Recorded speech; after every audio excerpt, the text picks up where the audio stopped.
Hello students, बच्चों इस video में हम डिस्कस करेंगे मैक्सवेल्स इक्वेशंस। ठीक है,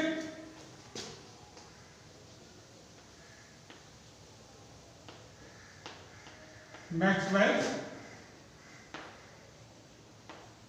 इक्वेशंस। बच्चों ये जो मैक्सवेल्स इक्वेशंस जो हैं ये एक्चुअली क्या है, फिजिक्स में 4 फंडामेंटल लॉज हैं। ठीक है, उन्हीं फंडामेंटल लॉज को मैक्सवेल ने इक्वेशन की फॉर्म में रिप्रेजेंट किया, उन्हीं को ही हम कहते हैं मैक्सवेल्स इक्वेशंस। और वो 4 फंडामेंटल लॉज कौन से हैं? पहला लॉ है गॉस लॉ इन इलेक्ट्रोस्टैटिक्स।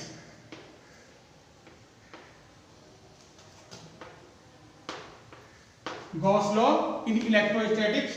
दूसरा लॉ है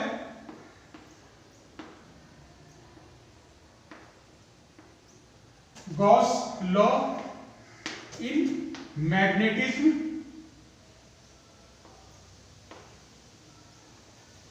गॉस लॉ इन मैग्नेटिज्म। और तीसरा लॉ है Faraday's law. Faraday's law of electromagnetic induction.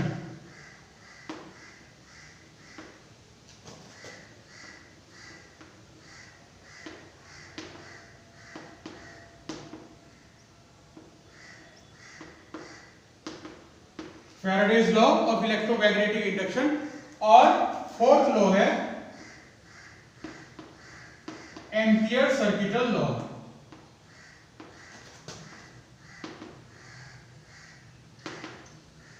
Ampere circuital law.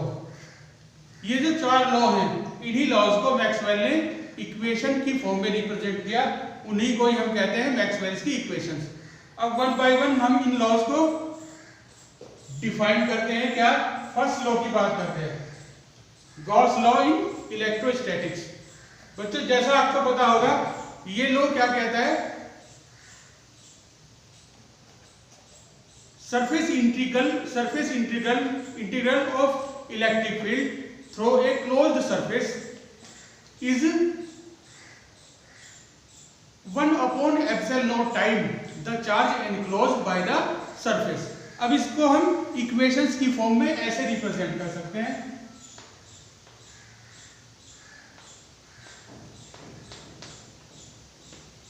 Equal to Q/ε0। This is Maxwell's first equation. This is Maxwell's first equation. अब Gauss law in magnetism क्या है? Gauss law in magnetism states that surface integral of magnetic field through a closed surface is always 0. Surface integral of magnetic field through a closed surface is always 0. Equations की फॉर्म में इसको हम कैसे represent करेंगे?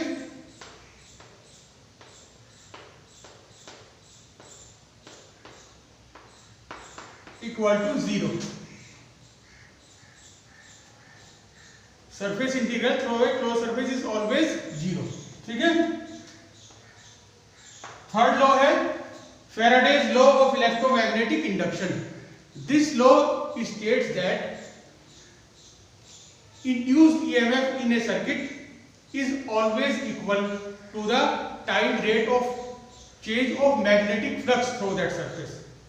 Induced EMF through a surface is always equal to the time rate of change of magnetic flux through that surface।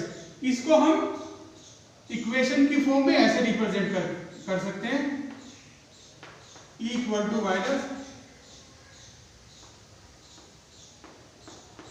d/d/dt। ये term represent करती है rate of change of magnetic flux through a closed surface.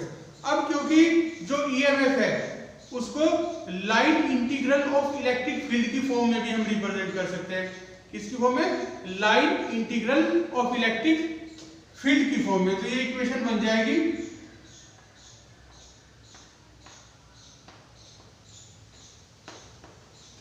Equal to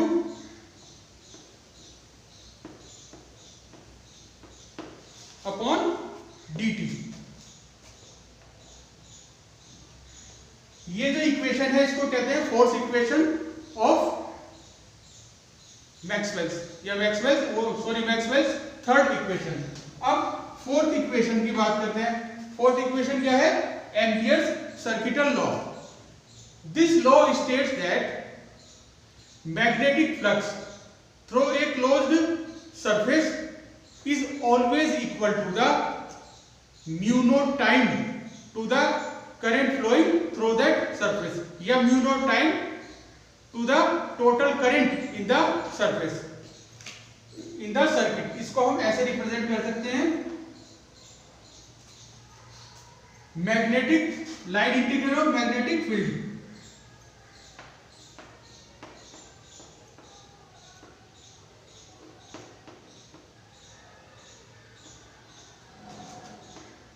IC ये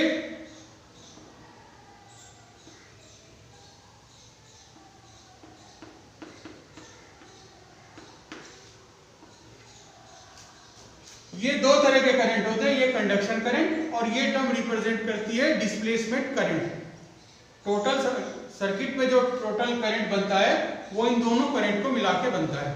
तो ये जो equation है ये fourth equation है जो मैक्सवेल्स के द्वारा दी गई थी। तो these are the fourth equations given by Maxwell. यहां पर ये जो म्यू नॉट है ये रिप्रेजेंट करता है absolute permeability of free space और ये म्यू नॉट रिप्रेजेंट करता है absolute permittivity of free space. ठीक है, ओके।